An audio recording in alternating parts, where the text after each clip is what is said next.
चुनाव के वक्त चुनावी घोषणाएं और वादे होते रहे हैं और ये होते रहते हैं, मगर आज इस देश के प्रधानमंत्री जब एक बार फिर से अपने राजनीतिक दल यानी भारतीय जनता पार्टी के स्टार प्रचारक की भूमिका में रैली को संबोधित कर रहे थे, तो उन्होंने एक ऐसी घोषणा कर दी जो यह घोषणा हमारा आकलन यह था कि 2024 के चुनाव के पहले होती, क्योंकि 24 का चुनाव आने के वक्त उन्होंने अपने तर्कश में ढेर सारे तीर रख डाले हैं, जिन तीरों को चलाकर वो 2024 के चुनाव पर आपको भावुक करके, आपको इमोशनल बना करके वोट लेने की तैयारी में है। देश में पिछले 3 साल से गरीबों को मुफ्त राशन दिया जा रहा है। मुफ्त राशन से जुड़ा एक और निर्णय, वैसे तो ये योजना 1 महीने के बाद उसका समय पूरा हो रहा है। 80 करोड़ गरीबों को मुफ्त राशन देने वाली योजना दिसंबर में पूरी हो रही है, लेकिन मोदी का निश्चय है आने वाले 5 साल के लिए इसको बढ़ाया जाएगा। आने वाले 5 साल तक 80 करोड़ मेरे देशवासियों का चूल्हा जलता रहे। जिसमें से एक तीर तो उन्होंने चल दिया है कि मंदिर का उद्घाटन होने वाला है। राम लला हम आ गए, मंदिर वहीं बना गए। और इसके नाम पर 22 जनवरी से जब ये पूरा खेल शुरू होगा, लाइव टेलीकास्ट होगा, उसका पूरा प्रचार होगा और उसके जरिए आपसे वोट मांगा जाएगा। लेकिन आज जिस घोषणा पर हम आज विश्लेषण करने वाले हैं, प्रधानमंत्री का इस इंट्रो में आपने भाषण सुना, 5 किलो अनाज। आज भारत के प्रधानमंत्री ने एक ऐसी घोषणा और कर दी कि आज इस देश के प्रधानमंत्री ने जो घोषणा कर दी, इस घोषणा का आकलन हमारा यह कह रहा था कि वो 2024 के चुनाव के पहले की जाती, लेकिन आज ही वो घोषणा कर दी गई। विश्लेषण करते हैं, आइए जानने की कोशिश करते हैं कि वो घोषणा कौन सी है और उस घोषणा का क्या असर पड़ेगा, उसका राजनीतिक विश्लेषण क्या कहता है, भारतीय राजनीति पर क्या असर पड़ेगा। क्या 2024 के पहले की जाने वाली इस घोषणा को इन 5 राज्यों के चुनाव के पहले कर देना प्रधानमंत्री नरेंद्र मोदी की हार का डर का परिचायक तो नहीं? क्या ऐसा तो नहीं कि उनके पार्टी का आंतरिक सर्वे भी यह कह रहा है कि 5 के 5 राज्य आप हार रहे हैं? कहीं ऐसा तो नहीं कि उनका प्रायोजित टेलीविजन मीडिया उनको आंतरिक रिपोर्ट दे रहा है कि साहब माहौल ठीक नहीं है, कुछ ऐसी तीर अब छोड़ दीजिए जो आपने बाद के लिए बचा के रखे, बाद में कुछ और देख लीजिएगा। आज की घोषणा इसी बात को लेकर के हुई कि आज भारत के प्रधानमंत्री ने कहा कि 5 किलो अनाज अगले 5 साल के लिए और मिलेगा। देखते हैं पूरा विश्लेषण इसका क्या है। स्वागत है आपका मेरे सोशल मीडिया प्लेटफॉर्म पर। दोस्तों नमस्कार, आप देख रहे हैं मेरा YouTube channel doctor Laxman Yadav. स्वागत है आप सबका मेरे इस खास प्रोग्राम में, जिसमें मेरी कोशिश होती है कि 2024 के चुनाव के पहले तक मैं राजनीतिक घटनाओं का विश्लेषण करूं, आपके सामने अपनी टिप्पणी साझा करूं, ताकि आपको अपनी राय बनाने में शायद थोड़ी बहुत मदद मिल सके। इस कोशिश के साथ मेरा यह शो आपके बीच में है, जिसके जरिए मैं लगातार राजनीतिक घटनाओं का विश्लेषण करता जा रहा हूं। जैसे आज एक ऐसा बयान आया जिसका विश्लेषण बेहद जरूरी बन जाता है, और वो बयान किसी सामान्य राजनेता का नहीं है। इस देश के प्रधानमंत्री, जिल्ले इलाही, शहंशाह हिंदुस्तान, उनका बयान है। और आज वो शहंशाह हिंदुस्तान एक चुनावी भाषण दे रहे थे। अपने भाषण में उन्होंने एक घोषणा की। उन्होंने घोषणा करते हुए कहा कि भारत में आज के बाद 5 किलो अनाज जो पहले से मिलता चला आ रहा था, अब वह मुफ्त में अगले 5 साल तक और मिलेगा। भारत के प्रधानमंत्री के बयान का पूरा मजमून यह है कि प्रधानमंत्री गरीब कल्याण अन्न योजना के तहत देश में पिछले 3 साल से गरीबों को मुफ्त राशन दिया जा रहा है। जी, आपने ठीक सुना, गरीबों को मुफ्त रेवड़ी दी जा रही है। नहीं नहीं नहीं, गलती हो गई, गरीबों को मुफ्त राशन दिया जा रहा है। वैसे तो इस योजना का समय 1 महीने बाद पूरा हो रहा है, लेकिन मोदी का निश्चय है कि आने वाले 5 वर्ष के लिए इसे बढ़ाया जाएगा। आने वाले 5 साल तक मेरे 80 करोड़ देशवासियों का चूल्हा जलता रहे, ये मोदी की गारंटी है। और इसके बाद तालियों का गुबार और उस अभिनेता का एक शानदार डायलॉग डिलीवरी पूरी होती है। प्रधानमंत्री गरीब कल्याण अन्न योजना के तहत 5 किलो मुफ्त में रेवड़ी बांटी जाएगी। नहीं, माफी, गलती हो गई। 5 किलो मुफ्त में अनाज बांटा जाएगा। कैसा लगा आपको ये सुनकर? इसका विश्लेषण क्या इस देश के जागरूक नागरिक को करना जरूरी नहीं है? और यह बेहद जरूरी और सबसे अहम मुद्दा है, क्योंकि गांव कस्बों में सामान्य व्यक्तियों के घर, जिनके घर वाकई चूल्हे पर आग नहीं जलती, जिनके तवे पर रोटी बड़ी मुश्किल से चढ़ पाती है, उन लोगों के लिए यह बेहद संवेदनशील मुद्दा है। और वो लोग दिल से लगाकर इस 5 किलो अनाज को रखते हैं। इसके नाम पर भारतीय जनता पार्टी को वोट देते हैं कि मोदी हमें रोटी तो दे रहा। उन सब की भावना का सम्मान करते हुए हमारी ये नैतिक जिम्मेदारी है, हम इस पूरे वाकये का, पूरे वक्तव्य का एक राजनीतिक, सामाजिक और आर्थिक विश्लेषण करें। आइए विश्लेषण करते हैं कि अगर हम विपक्षी खेमे में इंडिया गठबंधन के प्रमुख होते, अगर हम इस विपक्षी दल को जोड़ करके एक प्रेस कॉन्फ्रेंस करते आज ही शाम को कि नरेंद्र मोदी हमारे 5 सवालों का जवाब दे। यह अलग बात है कि वो इंडिया गठबंधन जिससे घबरा गए थे नरेंद्र मोदी, वो कभी उसे घमंडिया गठबंधन कह रहे थे, कभी इंडी अलायंस कहने लगे और वही भाषा मीडिया बोलने लगी। लेकिन अभी 5 राज्यों के चुनाव के वक्त ऐसा उसमें आंतरिक कलह मची और सब दोष कांग्रेस को दे रहे कि भाई कांग्रेस तो अपना विधानसभा चुनाव लड़ने में व्यस्त हो गई, उसे तो इंटरेस्ट ही नहीं, क्योंकि कांग्रेस को लगता है कि अगर चुनाव जीत गए तो हम एक ऐसा माहौल बनाएंगे जिसमें ज्यादा वोटर हमारे पास होंगे तो हम ज्यादा अलायंस बना लेंगे। और तो और उन्हें यह भी लगता है कि हम सीट बार्गेनिंग में अपनी क्षमता ले लेंगे। और यह होते होते नीतीश कुमार का बयान हो, चाहे अखिलेश यादव का बयान हो, ममता बनर्जी की खामोशी हो या अरविंद केजरीवाल का मामला हो, ये सारी चीजें आंतरिक रूप से लगती हैं कि सब ठीक नहीं है। इंडिया गठबंधन में साझा रैली होनी थी अक्टूबर में, मध्य प्रदेश से शुरू होनी थी, उसको बंद कर दिया। उसको कहा कि ये रैली नहीं होगी क्योंकि कमलनाथ है वहां, उनके नाम के आगे कमल है। ये तो अखिलेश यादव की टिप्पणी आपने सुनी होगी। और तो और वही कमलनाथ उन 14 बैन किए गए इंडिया गठबंधन की तरफ से एंकरों में से एक नविका कुमार को हेलीकॉप्टर में बिठाकर इंटरव्यू देते नजर आए। और इससे साफ संदेश चला गया कि कांग्रेस पार्टी इंडिया गठबंधन को लेकर के बिल्कुल गंभीर नहीं है। हालांकि आने वाले वक्त में देखना दिलचस्प होगा कि कांग्रेस पार्टी अपनी जिम्मेदारी निभा पाती है या फिर से उसे लगता है कि क्षेत्रीय दलों ने हमारा वोट बैंक खींच लिया है, अब पहले इन क्षेत्रीय दलों का विनाश कर लें, भले 24 में हार जाए 29 में आ जाएंगे। या कांग्रेस पार्टी को सद्बुद्धि आती है और वो सबको लेकर के 2024 में दिल्ली की सत्ता को बदलती है। और अगर उनके मन में दिल्ली की सत्ता को बदलने की ईमानदारी है तो प्रेस कॉन्फ्रेंस करके मोदी से 5 सवाल पूछें। सवाल नंबर 1, 5 किलो अनाज जो प्रधानमंत्री गरीब कल्याण अन्न योजना के तहत दिया जा रहा है, नरेंद्र मोदी जी जवाब दें कि यह 5 किलो रेवड़ी है या 5 किलो अनाज है, मुफ्त में दिया जा रहा है। और अगर यह 5 किलो अनाज है, 5 किलो रेवड़ी नहीं है, तो भारत के प्रधानमंत्री माफी मांगे कि उन्होंने बाकी जगहों के विपक्षी दलों की ऐसी ही कल्याणकारी योजनाओं को रेवड़ी कह करके अपमानित क्यों किया। क्या मुफ्त में शिक्षा देना रेवड़ी है? क्या मुफ्त में बिजली देना रेवड़ी है? क्या मुफ्त में सिंचाई कर देना, पढ़ाई कर देना रेवड़ी है? क्या मुफ्त में दूसरे तरह की सुविधाएं देना रेवड़ी है?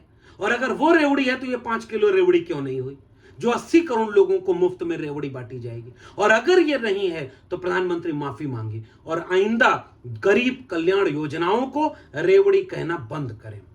सवाल नंबर 2, क्या 5 किलो अनाज पाने वाले 80 करोड़ लोग गरीबी रेखा के नीचे आते हैं या 5 किलो अनाज 5 साल तक पाने वाले गरीबी रेखा के ऊपर आते हैं 80 करोड़ लोग? इसका जवाब दे देश के प्रधानमंत्री। क्या आपने इस देश की 80 करोड़ आबादी, आधे से ज्यादा आबादी को आर्थिक रूप से इतना कमजोर कर दिया है कि वो 5 किलो अनाज भी चुराने का सक्षम नहीं है? अगर 5 किलो अनाज न मिले तो उनके घर में रोटी न बने, क्या आपने उनके परिवारों को इतना कमजोर कर दिया है, 80 करोड़ लोगों को? इसका जवाब दे भारत के प्रधानमंत्री। सवाल नंबर 3, अगर ये 80 करोड़ लोग गरीबी रेखा के नीचे हैं और ये 5 किलो अनाज के लिए भी बेबस हैं कि वो आपके दिए अनाज पर ही निर्भर हैं, तो अगले 5 साल तक क्या ये 80 करोड़ लोग अब इतने ही कमजोर बनाए रखे जाएंगे कि वो आपके दिए हुए प्रधानमंत्री गरीब कल्याण अन्न योजना से लाभ लेते रहें और गरीबी रेखा के ऊपर न निकल पाए? इसका मतलब आपकी कोई पॉलिसी अगले 5 साल तक नहीं होने वाली और आप 5 साल तक इनको 5 किलो अनाज पर ललायत और बेबस रखेंगे। इसका सवाल इस देश के नेताओं को, इस देश के प्रधानमंत्री से पूछा जाना चाहिए। देश का प्रधानमंत्री यह जवाब दें कि क्या 80 करोड़ लोगों में से 20 करोड़ लोग भी कल को 1 साल बाद इतने सक्षम कर दिए नहीं जाएंगे कि वो अपने 5 किलो अनाज अपने घर में अपनी कमाई से ले आए? क्या इस देश की तरक्की के लिए जरूरी नहीं कि 80 करोड़ लोगों को 5 किलो अनाज देने की बजाय उन्हें इतना सक्षम किया जाए कि हर 80 करोड़ घर में 5 किलो अनाज अपनी क्षमता से डेवलप हो, तभी ना अर्थव्यवस्था चलेगी।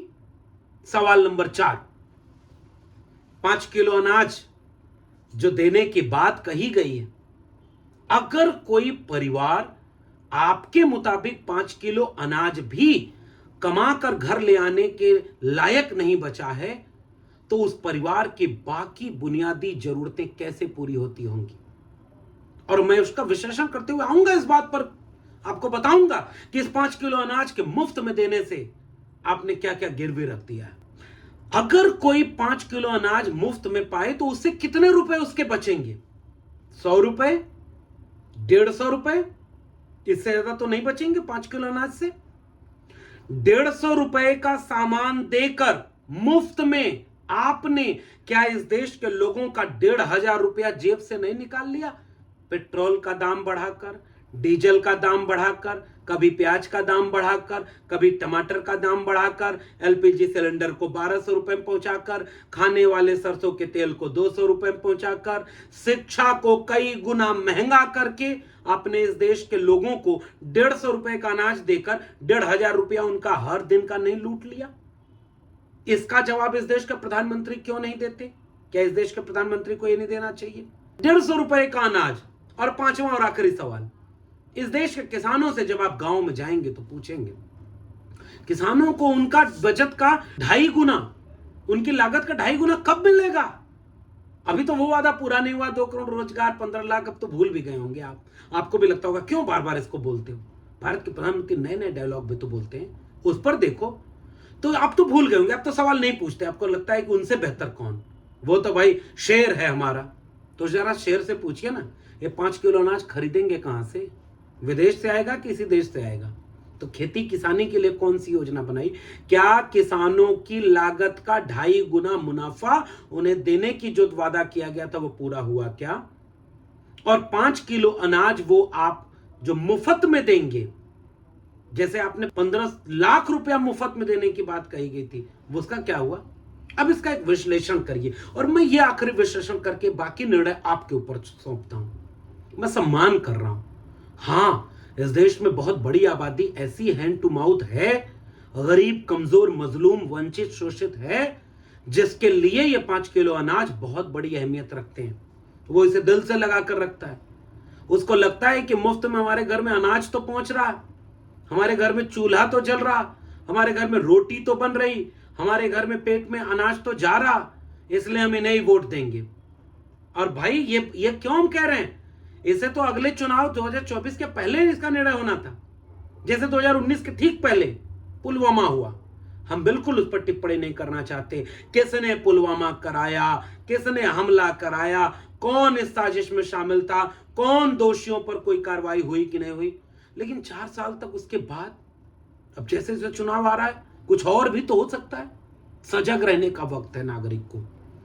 मंदिर बन रहा है, सजग होने का वक्त है, क्योंकि लाइव टेलीकास्ट 22 जनवरी से शुरू होगा।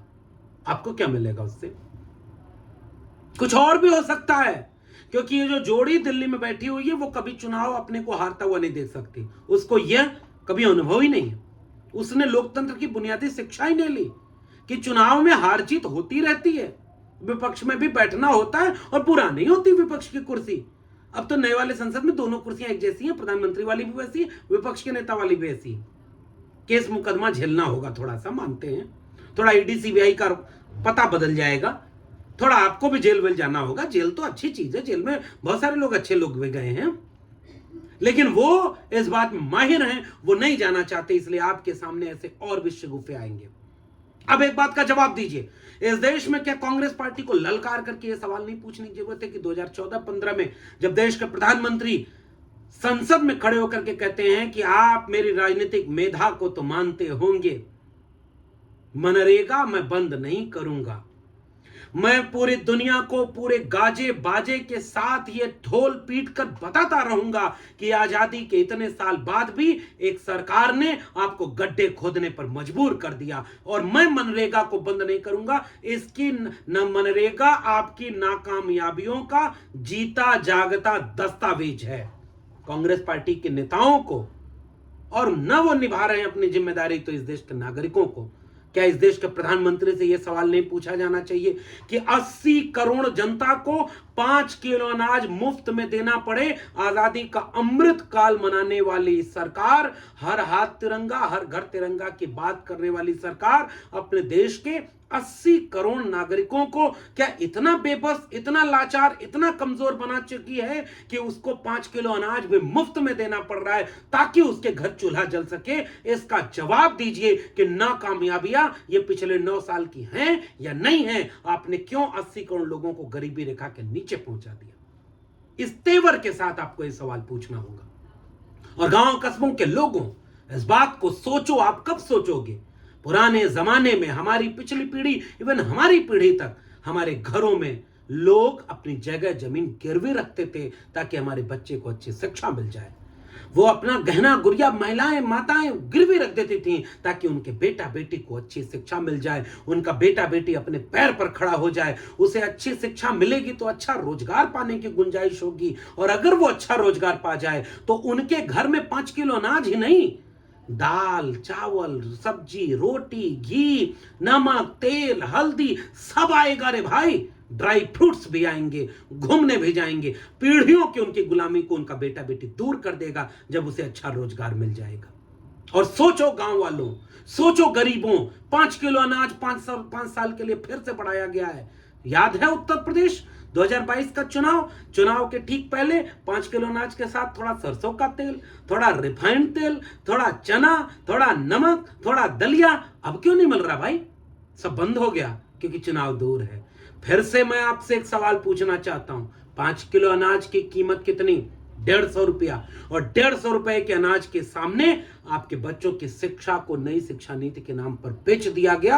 आप रोटी तो खा लेंगे लेकिन आपका बेटा बेटी अच्छी शिक्षा अब नहीं पाएगा, क्योंकि आपको 5 किलो अनाज देने वाली सरकार ने आपके बच्चों का शिक्षा रोजगार महंगा कर दिया, बेच दिया है। आपको 5 किलो अनाज में खुश हैं कि शिक्षा? 5 किलो अनाज पाना आपके लिए मुश्किल था कि अपने बच्चों को अच्छी गुणवत्तापूर्ण निःशुल्क शिक्षा दिलाना मुश्किल था? आपके सामने विकल्प होता कि 5 किलो अनाज मुफ्त में लोगे या अपने बच्चे को रोजगार मुफ्त में लोगे, दोनों में से आप क्या चुनते? क्या आपको इस बात का जवाब नहीं देना चाहिए? और आप तो भावुक हो जाते हैं, वो अभिनय करता है और आप अभिनय में डूब जाते हैं। वो अपने अब्बा के घर से ले आके 5 किलो अनाज दे रहे हैं। नहीं भाई, वो आपकी जब दिया सलाई खरीदते हैं ना, तब भी इनडायरेक्ट टैक्स आप देते हैं। वो जनता की कमाई से सरकार चलती है और सरकार आपकी कमाई से आपको 5 किलो अनाज दे रही है, 150 रुपए का। और 5 किलो अनाज देने के पीछे आपकी नई शिक्षा नीति के जरिए स्कूल, कॉलेज, विश्वविद्यालयों को प्राइवेट हाथों में बेच दिया गया। बताओ आपको 5 किलो अनाज महंगा पड़ा कि नहीं? शिक्षा नहीं मिलेगी, रोजगार नहीं मिलेगा, बाकी काम आप कर नहीं सकते। और इस 5 किलो अनाज पर वो एक दिन आएगा, आंसू बहाएगा, भाषण देगा, आपको भावुक कर जाएगा, नमक तक का कर्ज आपसे वादा कर ले जाएगा और फिर से वोट पाएगा और पूरे देश को अंबानी और अडानी के हाथों बेच देगा। 10 लाख करोड़ रुपया अडानी का माफ किया गया, एनपीए माफ किया गया, अडानी और अंबानी जैसे लोगों का करोड़ों करोड़ रुपया माफ किया गया और आपको 150 रुपए का अनाज दे दिया गया। अब अगले 5 साल तक ये अनाज और मिलेगा। बधाई हो, आप बेबस हैं, आप लाचार हैं, आप में तर्क शक्ति खत्म हो गई है। आप इतने कमजोर कर दिए गए हैं कि आप 5 किलो अनाज पर खुश हो जा रहे हैं। विचार करिएगा। आपके किसान कहते हैं कि 5 किलो अनाज 150 का देकर हमारा सैकड़ों रुपए का अनाज सांड से चरवा लिया है खेत में। कौन सी चीज ज्यादा अच्छी है आपसे? वो एक शेर एक बच्चे ने कहा ना, कैसे हो जाऊं तुम्हारी इबादत पर फना, कैसे हो जाऊं तेरी इबादत पे फना, हमने मांगी थी नौकरी और तुमने बांट दिया नून तेल और चना। विचार करिएगा। शिक्षा रोजगार मुफ्त में चाहिए था, नहीं शिक्षा मुफ्त में चाहिए थी या 5 किलो अनाज।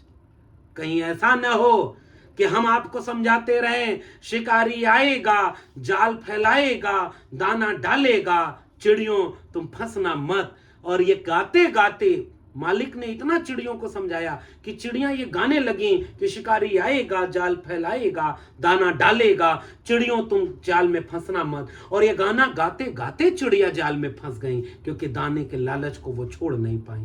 फिर से कह रहा हूं, फंस गए सब तो अलग अलग मत उड़ो, एक साथ जाल लेकर उड़ो, जाल को पहचानो और जाल से अपने पंजों को आजाद कर लो, इससे पहले कि आजाद करने की संभावना ये खत्म हो जाए।